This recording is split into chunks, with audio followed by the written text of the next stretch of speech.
नमस्कार दोस्तों, उम्मीद है आप लोग बढ़िया होंगे। स्वागत है आप सभी का। आज के इस डिस्कशन सेशन में हम डिस्कस करने वाले हैं इंडियन एक्सप्रेस में प्रकाशित एक महत्वपूर्ण लेख के बारे में, जिसका शीर्षक है India's cotton farm need better soil, not just new GM seed. इसके जो लेखक हैं वो केशव क्रांति जी हैं, इंटरनेशनल कॉटन एडवाइजरी कमेटी के अंदर चीफ साइंटिस्ट हैं।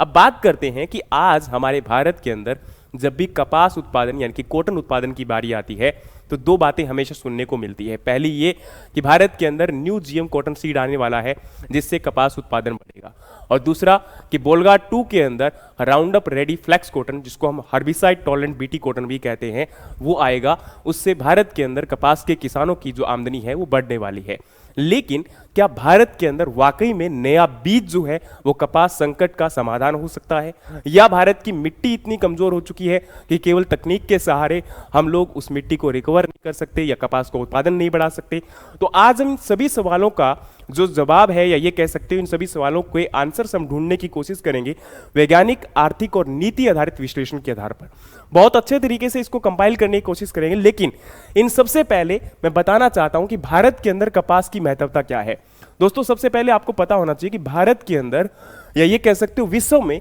सबसे ज्यादा कॉटन का एरिया जो है वो हमारे इंडिया में है। यानी कि सबसे ज्यादा एरिया कॉटन के अंदर जो कवर किया जाता है वो इंडिया में कवर किया जाता है। लेकिन दूसरी तरफ हम लोग महत्वपूर्ण जो कपास उत्पादक देश है, यानी कि जो प्रोडक्शन के मामले में आज भी हम लोग काफी कंट्रीज से पीछे हैं, काफी देशों से पीछे हैं। और उसका सबसे बड़ा मुख्य कारण है क्योंकि हमारी जो उत्पादकता है पर एकड़ या पर हेक्टेयर के अंदर जो हमारी उत्पादन क्षमता है वो काफी कम है। तीसरा, ये हमारे केवल उत्पादन की बात नहीं है बल्कि टेक्सटाइल इंडस्ट्री की इसको रीढ़ की हड्डी माना जाता है। और सबसे बड़ी बात कि लगभग 6 करोड़ से अधिक लोगों का रोजगार प्रत्यक्ष या अप्रत्यक्ष रूप से कॉटन के साथ जुड़ा हुआ है। तो इसलिए कॉटन हमारे लिए काफी महत्वपूर्ण है। अब बात करें कॉटन का जो प्रोडक्शन है हमारे देश के अंदर, गुजरात,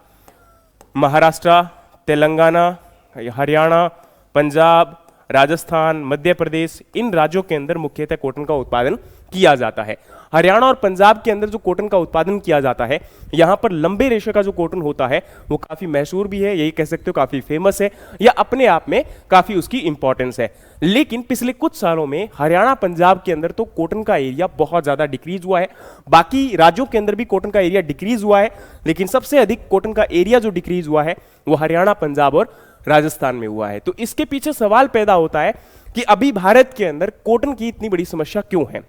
अच्छा, उससे पहले एक बात और बताना चाहता हूं कि बीटी कॉटन क्या है। तो बीटी कॉटन में क्या होता है कि एक प्राकृतिक जीव है जिससे आपका जीन लिया गया है, और बैक्टीरिया का नाम है यहाँ पर बैसिलस थ्रुंजेंसिस, और जो कि एक प्राकृतिक आप माइक्रो ऑर्गेनिज्म कह सकते हो। उसमें से एक जीन लिया गया है और वो जीन हमारे कॉटन के पौधे में डाल दिया गया है, जिससे कॉटन का पौधा प्राकृतिक रूप से एक प्रोटीन को उत्पन्न करता है। और जैसे ही बोलवर्म यानी कि कीड़ा इसको खाता है तो उसके अंदर एक प्रकार से डाइजेशन में प्रॉब्लम आती है और कीड़ा अंत में मर जाता है। यानी कि कॉटन की फसल को कीड़ा नुकसान नहीं पहुंचा सकता और कॉटन की फसल के ऊपर उसका नुकसान नहीं होता और हमें कीटनाशकों का प्रयोग नहीं करना पड़ता। लेकिन समय के साथ अब इन कीटों के अंदर भी अपनी एक प्रतिरोधक क्षमता उत्पन्न हो गई है, जिससे आज के समय में जो आपका बोलगा 2, या ये कह सकते हो कि जो हम आज के टाइम पर कॉटन ग्रो करवा रहे हैं, उसमें भी ये समस्या मुख्यतः आ चुकी है। शुरुआत में भारत के अंदर बोलगार्ड 1 नाम का जो कॉटन है उसको इंट्रोड्यूस करवाया गया था, जिसके अंदर केवल एक जीन था, क्राई 1 एसी जीन,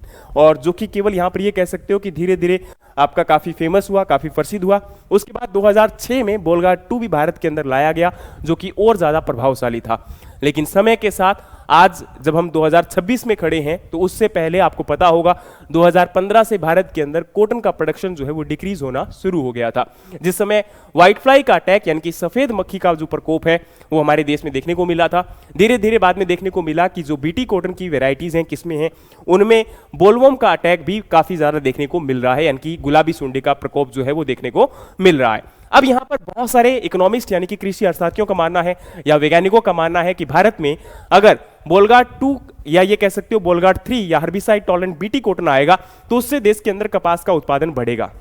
और यहीं से इस लेख की शुरुआत होती है या इस आर्टिकल की शुरुआत होती है, क्योंकि केशव क्रांति जी ने क्या कहा है कि अभी कुछ दिन पहले एक आर्टिकल पब्लिश हुआ था जो कि अशोक गुलाटी, आयुषी गुप्ता और रितिका जुनेजा जी के द्वारा लिखा गया था, और ये भी इंडियन एक्सप्रेस के अंदर जून 8 को आर्टिकल पब्लिश हुआ था, जिसमें इनके द्वारा एक दावा किया गया था। मतलब जो ये अशोक गुलाटी जी हैं, आप लोग जानते होंगे कि एक एग्रीकल्चर इकोनॉमिक्स के तौर पर जाने जाते हैं, तो इनके द्वारा ये बात कही गई थी कि भारत के अंदर अगर बोलगार्ड 3 कॉटन आता है या हर्बिसाइड टॉलरेंट बीटी कॉटन आता है, जिसको हम Roundup ready flex cotton भी कहते हैं, तो उसके आने से भारत में उत्पादकता बढ़ सकती थी। और उन्होंने ये भी कहा कि 2026 तक अगर हमारे देश के अंदर बोलगार्ड 3 कॉटन आता तो 2026 तक भारत का कुल कॉटन का उत्पादन लगभग 65.3 मिलियन बेल हो सकता था, और वहीं पर भारत के अंदर कॉटन की प्रोडक्टिविटी जो है वो 967 किलोग्राम पर हेक्टेयर हो सकती थी। अब इसी को यहां पर केशव क्रांति जी ने एक प्रकार से ये कह सकते हो कॉन्ट्राडिक्ट किया है।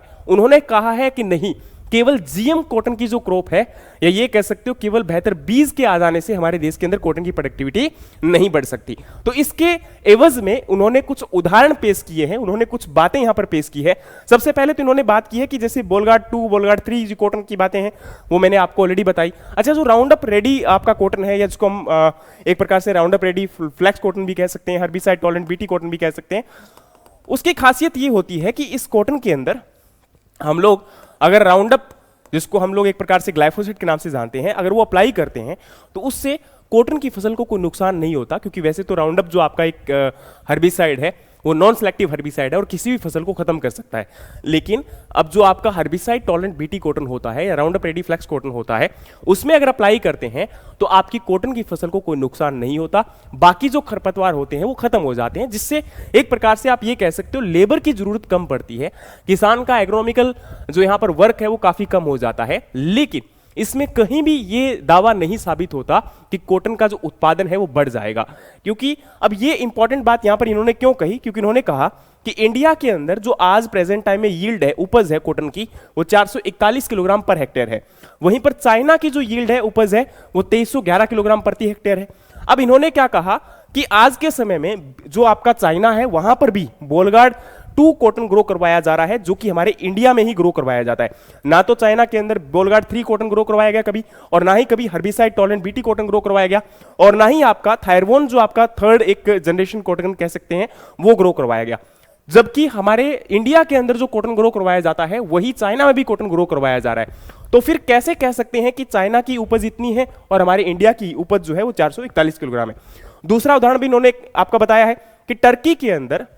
जीएम कॉटन को अभी तक भी अप्रूव नहीं किया गया, और कॉटन के अंदर यील्ड जो है आपकी 1999 के अंदर 1100 किलोग्राम प्रति हेक्टेयर थी, और 2026 के अंदर उपज बढ़कर 1728 किलोग्राम प्रति हेक्टेयर हो चुकी है, जहां पर बीटी कॉटन को अभी भी आपका अलाउ नहीं किया गया है। और दूसरी तरफ इंडिया की अगर हम बात करते हैं तो हमारे इंडिया के अंदर आपकी यील्ड जो है वो 304 किलोग्राम से बढ़कर केवल 458 किलोग्राम प्रति हेक्टेयर हो चुकी है, जो कि 566 किलोग्राम प्रति हेक्टेयर हुई थी 2013-14 के दौरान। बाद में फिर से हमारी यील्ड डिक्रीज होना स्टार्ट हो गई थी। यानी कि टर्की के अंदर जहां आपका बीटी कॉटन को अभी तक अप्रूव भी नहीं किया गया, वहां पर हमारे से लगभग 4 गुना ज्यादा यील्ड है, उपज है। अब इसका मतलब यह है कि केवल जीएम कॉटन के आ जाने से भारत के अंदर आपका उत्पादन या उत्पादकता नहीं बढ़ सकती है। तो यहां पर यह दावा काफी हद तक सही भी साबित होता है, क्योंकि देखो कभी भी किसी भी चीज का विश्लेषण अगर करना है ना तो हमें बहुत कुछ सोचना पड़ता है। अब बहुत सारे लोग यहाँ पर कई बार कमेंट भी करते हैं कि आप लोग जो है आपको कोई फील्ड की नॉलेज नहीं है या ये नहीं है।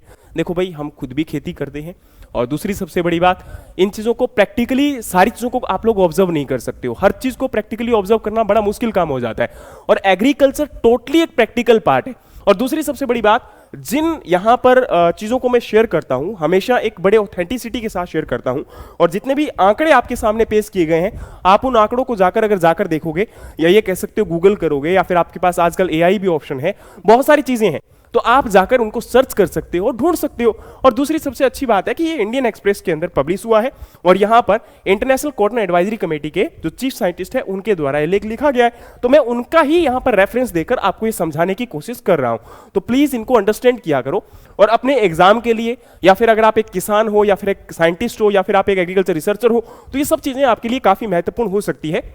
और खासकर जो प्रोग्रेसिव या इनोवेटिव फार्मर्स हैं उनके लिए तो काफी महत्वपूर्ण चीजें ये हो रही है ना। और खासकर अगर आप एक स्टूडेंट हैं तो फिर यूपीएससी हो, एएफओ हो, एडीओ, नाबार्ड, वहां पर इस प्रकार के क्वेश्चंस या फिर जो आपके टेक्नोलॉजी बेस्ड क्वेश्चंस होते हैं वो पूछ लिए जाते हैं, ठीक है, या जो आपके फैक्ट होते हैं वो इंपॉर्टेंट आपके होते हैं, ठीक है। अब बारी आती है कि चाइना और टर्की, यहां पर दो उदाहरण दिए गए हैं जहां पर ये पेश किया गया है किस प्रकार से कि सस्टेनेबल प्रोडक्टिविटी वहां पर इंप्रूव की जा रही है विदाउट आपके यहां पर इन चीजों के ऊपर डिपेंड हुए। तो यानी कि यहां पर जब भी हम बात करेंगे तो आपकी फसल का जो उत्पादन होता है ना वो केवल एक बीज पर आधारित नहीं होता वो केवल एक आपका बीज पर आधारित नहीं होता, बल्कि उसके साथ वो आपका यहां पर वाटर, सॉइल, क्रॉप मैनेजमेंट और उसके साथ में जो बाकी आपका एग्रोनॉमिकल मैनेजमेंट होता है फील्ड का, उसके ऊपर भी काफी हद तक डिपेंडेंट रहता है। तो यहां पर इसलिए जरूरी है कि अब इन सब चीजों को भी हम लोग क्या करें, मैनेज करें, प्रॉपरली आपका जो है मैनेज किया जाए। अब जैसे हम बात करते हैं यहां पर data from ministry of textile also complicates the author narrative India's productivity already reached 521 kilogram per hectare in 2006 and 554 kilogram in 2007 when Bolga 2 was approved, but occupied only a negligible share of cotton area as seed production and distribution has yet to scale. Crediting Bolga 2 with the gain is not defensible. Productivity has declined to 449 kg per hectare by 2018, and even as Bolga 2 adoption peaked, the productivity gain of 2002 to 2011 are better explained by confluence of factor: effective bollworm control by BT cotton, hybrid seed adoption surging from 38% to 92%, fertilizer use increasing 2 to 3 fold, and irrigation area expanding from 2.5 million to 4.5 million hectare area. अब यहाँ पर इन्होंने क्या कहा है कि यहाँ पर अगर हम मिनिस्ट्री ऑफ टेक्सटाइल का डेटा देखते हैं तो उसमें भी आपका जो कॉटन की प्रोडक्टिविटी के बारे में बताया गया है कि 2006 के दौरान 521 किलोग्राम प्रति हेक्टेयर थी, जो कि आपकी 2007 में 554 किलोग्राम प्रति हेक्टेयर रही। उसके बाद उन्होंने बताया कि किस प्रकार से भारत के अंदर कॉटन की प्रोडक्टिविटी 2018 में 449 किलोग्राम प्रति हेक्टेयर रह गई, यानी कि डिक्रीज हो गई, जिस टाइम पर आपका जो बीटी कॉटन था वो अपने पीक पर था जिसको अडॉप्ट किया गया था। लेकिन अब यहां पर इन्होंने ये भी कहा कि 2002 से 2011 के बीच में जो कॉटन प्रोडक्टिविटी आपकी बढ़ी है तो उसमें केवल बीटी कॉटन नहीं बल्कि बीटी कॉटन के साथ साथ क्या किया गया, हमने यहां पर बीटी कॉटन यानी कि हाइब्रिड सीड कॉटन को अडॉप्ट तो किया ही गया, साथ में आपका जो एरिया था यहां पर वो आपका फर्टिलाइजर का यूज बढ़ा, लगभग 2 से 3 गुना बढ़ा। इरिगेशन एरिया हमारा एक्सपेंड हुआ, पहले irrigation area 2.5 million hectare area में किया जा रहा था जो कि बढ़कर आपका 4.5 मिलियन हेक्टेयर एरिया हुआ, यानी कि ओवरऑल आपका क्रॉप मैनेजमेंट प्रैक्टिसेस के साथ हम लोग इस उपज को बढ़ाने में सक्षम रहे। लेकिन बाद में धीरे धीरे हमारी जो मिट्टी है, अब मिट्टी के अंदर समस्या क्या है, अभी एफएओ के द्वारा एक डेटा आया है, फूड एंड एग्रीकल्चर ऑर्गेनाइजेशन आप लोग जानते हैं जिसका हेडक्वार्टर रोम इटली में है और ये एक इंटरनेशनल ऑर्गेनाइजेशन है। इनका कहना है कि आज भारत के अंदर 32% इंडियन जो लैंड है यानी कि भारत की जो जमीन है लगभग 32% जिसमें आपका डिग्रेड हो चुकी है, यानी कि उस मिट्टी का शरण हो चुका है, मिट्टी खराब हो चुकी है। फिर 25% एरिया ऐसा है जो कि डेजर्टिफिकेशन, जहां पर मरुस्थलीकरण हो सकता है। आने वाले समय में वहां पर जो वानस्पतिक समस्याएं हैं, ये कह सकते हो वनस्पति वहां पर उगने में बंद हो जाएगी, क्योंकि वहां पर समस्याएं क्या है, देखो डेजर्टिफिकेशन का मतलब होता है उस एरिया में या उस जगह पर किसी भी प्रकार का जो प्लांट या वेजिटेशन देखने को नहीं मिलती है, किसी प्रकार का ऑर्गेनिज्म देखने को नहीं मिलता है। तो ऐसा तभी होता है जब समय के साथ वहां उस क्षेत्र में ना तो पानी उपलब्ध हो पाता है, प्राकृतिक संसाधन आपके खत्म हो जाते हैं। तो इन सभी कारणों की वजह से उस मिट्टी के अंदर आपका कहा जाता है कि डेजर्टिफिकेशन हो सकता है, मरुस्थलीकरण हो सकता है। तो बताया जा रहा है कि 25% एरिया ऐसा है जो डेजर्टिफिकेशन को फेस कर सकता है, वहां पर समस्या आ सकती है। इसके अलावा उन्होंने कहा कि सोयल ऑर्गेनिक कार्बन इंडिया की जो मिट्टी है उसमें 0.3% से 0.6% हो चुका है, जो कि ग्लोबल आपका मिनिमम एक्सेप्टेड होता है 1 to 1.5%, उससे काफी कम है। यानी कि आज हमारे देश के अंदर ऑर्गेनिक कार्बन जो है वो केवल 0.3 से 0.6% है, जो कि होना चाहिए मिनिमम कितना 1 to 1.5%। अब बारी आती है तो यहां पर ये कह सकते हो कि प्रोडक्टिव सॉइल के लिए जो आपका ऑर्गेनिक कार्बन होना चाहिए वो काफी कम हो चुका है। वहीं critical low level below 0.2% recorded across the cotton growing region of Rajasthan, Gujarat, Madhya Pradesh and Maharashtra. और महाराष्ट्र, गुजरात और राजस्थान जहां पर बड़े स्तर पर कॉटन को ग्रो करवाया जाता है, वहां पर तो 0.5% से भी आपका ऑर्गेनिक कार्बन कम पाया गया है। इसके अलावा नो टेक्नोलॉजी टेक जीएम और otherwise can deliver yield potential in the soil that depleted, यानी कि ऐसी मिट्टी जो खराब हो चुकी है, जो आपकी कहीं ना कहीं दुरुस्त करना जिसको मुश्किल है, उसमें कितना भी जीएम क्रॉप ग्रो करवा लीजिए, जितना मर्जी अच्छा बीज डाल दीजिए, वो कभी भी आपको एक अच्छा उत्पादन नहीं दे सकती, और ये सच्चाई है। तो हमें यहां पर क्या करना होगा, हमारी सॉइल को भी मैनेज करना होगा, क्रॉप को इरिगेशन भी करना होगा, क्रॉप का प्रॉपर मैनेजमेंट करना होगा, फील्ड मैनेजमेंट करना होगा, ताकि हम बेहतर तरीके से उत्पादन आपका कर सकें। तो यहां पर कॉटन टेक्नोलॉजी मिशन के बारे में बताया जा रहा है कि उसका मेन टारगेट ये होना चाहिए कि जो हमारी सोयल ऑर्गेनिक कार्बन है उसको रिस्टोर किया जाए, रीजनरेटिव एग्रीकल्चर के माध्यम से कर सकते हैं, बायोचार कंपोस्ट सिस्टम के माध्यम से कर सकते हैं, ताकि उसको आपका एक प्रकार से फ्यूचर फार्मिंग के अंदर हम ऐड कर सकें। इसके अलावा क्लाइमेट रेजिलिएंट वैरायटीज को भी हम प्रायोरिटीज देनी होगी, यानी कि ऐसी किस्में जो कि आने वाले समय के अंदर जो आपका एक प्रतिकूल मौसम है उसमें बेहतर आपका उत्पादन दे सके, वैसी किस्मों को हमें लेकर आना होगा। और साथ में हमें यह भी देखना होगा कि जिसके अंदर आपका आने वाले समय के अंदर जो प्रेजेंट टाइम में हमारा गिनिंग परसेंटेज है, क्योंकि आज प्रेजेंट टाइम में हमारा गिनिंग परसेंटेज कितना है, 33% है, और ग्लोबल एवरेज कितना है, 39% है। तो हमें एटलीस्ट 39% तक पहुंचना होगा ना। और हार्वेस्टिंग इंडेक्स आपका आज 30% है और इसको हमें 50% तक करना है। तो ये इंपॉर्टेंट चीजें हैं, यानी कि हम लोग जो आपकी इनपुट यूज एफिशिएंसी है उसको बढ़ा सकते हैं स्मॉल होल्डर के लेवल पर, यानी कि जो स्मॉल फार्मर है, मार्जिनल फार्मर है, उन लोगों तक मैकेनाइजेशन पहुंचा सकते हैं, और सस्टेनेबल आपका पिंक बोलवर्म मैनेजमेंट कर सकते हैं, यानी कि आईपीएम जैसी टेक्निक्स को हम अडोप्ट कर सकते हैं। केवल केमिकल आधारित खेती के ऊपर निर्भर ना रहे, उसमें हम लोग एटलीस्ट बायो कंट्रोल के ऊपर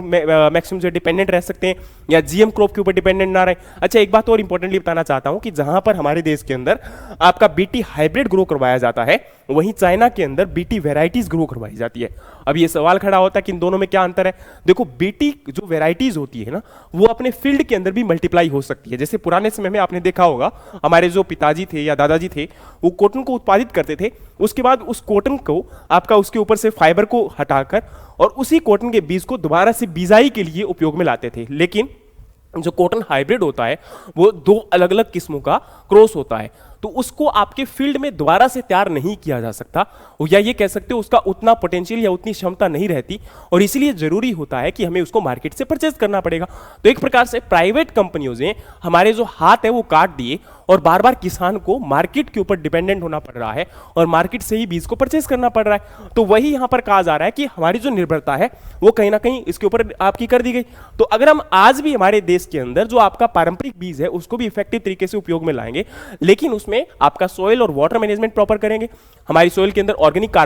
कार्बन की वजह से क्या होता है ना, धीरे धीरे जो ऑर्गेनिक कार्बन कम हो रहा है उसकी वजह से आपकी मिट्टी कॉम्पैक्ट हो जाती है, उसमें वाटर लंबे समय तक स्टोर नहीं हो पाता है, उसके माइक्रोपोर्स होते हैं ना वो धीरे धीरे बंद हो जाते हैं, माइक्रोबियल एक्टिविटीज आपकी कम हो जाती है, जिसकी वजह से धीरे धीरे उस मिट्टी के अंदर एक प्रकार से आप ये कह सकते हो डिग्रेड होना स्टार्ट हो जाती है, और समय के साथ उसमें उत्पादन भी कम होगा, उसमें न्यूट्रिएंट अवेलेबल नहीं हो पाएंगे, क्योंकि नाइट्रोजन, फास्फोरस और पोटेशियम जिसको हम लोग अवेलेबल करवाते हैं आपके डीएपी यूरियाज के माध्यम से, लेकिन केवल उनको अवेलेबल करवा देने से कॉटन का उत्पादन नहीं बढ़ेगा या किसी फसल का उत्पादन नहीं बढ़ेगा। इसके अलावा हमें micro nutrient, zinc, boron, iron की भी जरूरत होती है, जो कि हमारी फसल के उत्पादन के लिए काफी महत्वपूर्ण होते हैं। तो यहां पर जरूरी है कि हम उन चीजों के ऊपर भी फोकस करें, और साथ में हमें ऐसी टेक्निक्स के ऊपर फोकस करना होगा, या आईपीएम यानी कि integrated pest management, integrated nutrient management और सस्टेनेबल एग्रीकल्चर प्रैक्टिसेस को ध्यान में रखकर, और फिर हमें आने वाले समय के जो ये कह सकते हो कि कॉटन के लिए ही नहीं बल्कि बाकी फसलों के लिए भी हमें ये भी ध्यान में रखना होगा कि हम लोग क्रॉप रोटेशन को प्रॉपर तरीके से फॉलो करें, ताकि मिट्टी को भी बचा सकें, पर्यावरण को बचा सकें, और हमारी फसल का उत्पादन भी बढ़ा सकें। और उसमें बेहतर एग्जाम्पल हमारे सामने टर्की का भी है, हमारे सामने चाइना का भी है, जिन्होंने आपका जीएम के अंदर, मतलब यही कह सकते हो टर्की ने तो जीएम क्रॉप को अडॉप्ट ही नहीं किया एज ए कॉटन, और दूसरी तरफ हमारे चाइना के अंदर, या हमारा चाइना तो नहीं लेकिन चलो ये कह सकते हैं, या चाइना के अंदर जिस प्रकार से हमारे देश के अंदर बीटी कॉटन आपका बोलगार्ड 2 ग्रो करवाया जा रहा है, वही वहां भी ग्रो करवाया जा रहा है। तो ऑब्वियस सी बात है, ये हमें देखना होगा कि वही कॉटन अगर वहां ग्रो करवाया जा रहा है तो वहां पर इतनी उत्पादकता कैसे है, और ये उत्पादकता का डिफरेंस देखो 2311 किलोग्राम प्रति हेक्टेयर, और हमारे देश के अंदर 441 किलोग्राम प्रति हेक्टेयर। तो ये बड़ा डिफरेंस है यहाँ पर, लगभग 5-6 गुना ज्यादा, ठीक है, और वहीं पर टर्की के अंदर भी 4 गुना ज्यादा है। तो ऑब्वियस सी बात है, हमें उस गैप को पूरा करना होगा, और उस गैप को पूरा करने के लिए हमें ध्यान देना होगा कि हम लोग फार्मर्स को कैसे समझाएं। तो पिंक बोलवर्म का मैनेजमेंट प्रॉपर किया जाए आईपीएम के माध्यम से, और इनपुट कॉस्ट को हम लोग रिड्यूस करें, जिससे किसानों का नुकसान कम से कम किया जा सके और फायदा उनका ज्यादा किया जा सके। तो India need not only refuse no